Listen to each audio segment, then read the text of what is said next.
Well, California, our biggest, formerly most prosperous state, is increasingly a place that's impossible to live if you are not rich. Housing costs are sky high. Public schools are failing.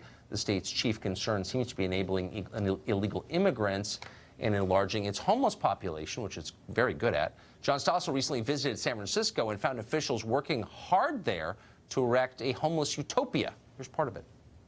San Francisco is generous. It offers street people food stamps, free shelter, train tickets, and $70 a month in cash. San Francisco is just a good place to hang out. Like many, these two come here from out of town. Do you like the lifestyle? Of course I do. As you just heard, they love the freedom of not having to follow the rules. So the homeless stay on the streets, and every day new people arrive. Normal people are just about sick of it. A new poll finds that 53% of Californians, and critically 63% of millennials living in California, want to flee.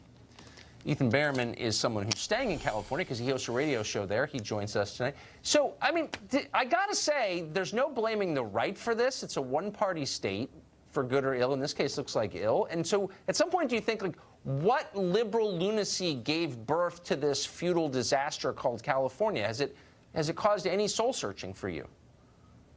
Absolutely. The fifth biggest economy in the world, and you talk about the homeless problem, we can look to Ronald Reagan, the conservative Republican, when he was governor, who turned everybody loose from the psychiatric institutions and the abuses that they had in the early 20th century. But instead of having a plan to get people the proper care they needed in the neighborhoods, he let them free. And so now we have federal I'm just wondering, I'm sorry, let's just pause it really quick. When was that?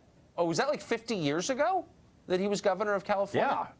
Okay. And it's only gotten worse because of the laws, but we have new leadership now, Tucker, that is actually addressing the problem.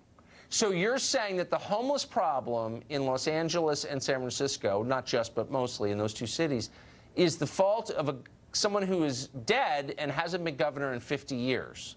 That's really the answer? That's the root. That's the genesis of it. When we decided that we can't keep people who need mental health care, conservatorship is the term around it. There are a fair percentage that John Stossel, of course, found two people that he could use as an example, as an anecdote to prove how bad it is. But the point is this. We have people who need mental health care. And because of what Governor Reagan did and what the federal courts have ensured since then, is we have a hard time with it. State Senator Scott Wiener actually has new legislation. You and I both know that closing down the sanitariums, the mental hospitals, was a liberal project from beginning to end. Reagan was the governor. He signed it. Shouldn't have. I agree.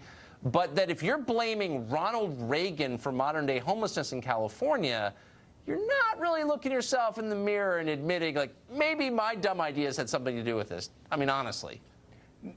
No, because now we do have new ideas. So State Senator Scott Wiener has a new bill that's been passed, experimenting with a new conservatorship program. We have Mayor London Breed in San Francisco and Mayor Eric Garcetti in Los Angeles addressing it head on. Mayor Garcetti actually got funding to finally build some housing that was a requirement from the federal courts before we could do something about getting people off the streets. Wait, so so you're saying, hold on, you're saying very quick, the driving problem is profound mental illness, but we want to put the profoundly mentally ill, schizophrenics, for example, in their own housing unsupervised? So that's a good idea, you think?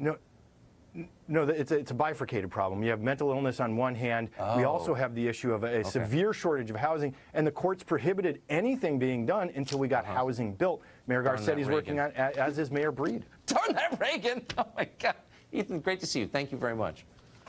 Well, the U.S. is winding down its military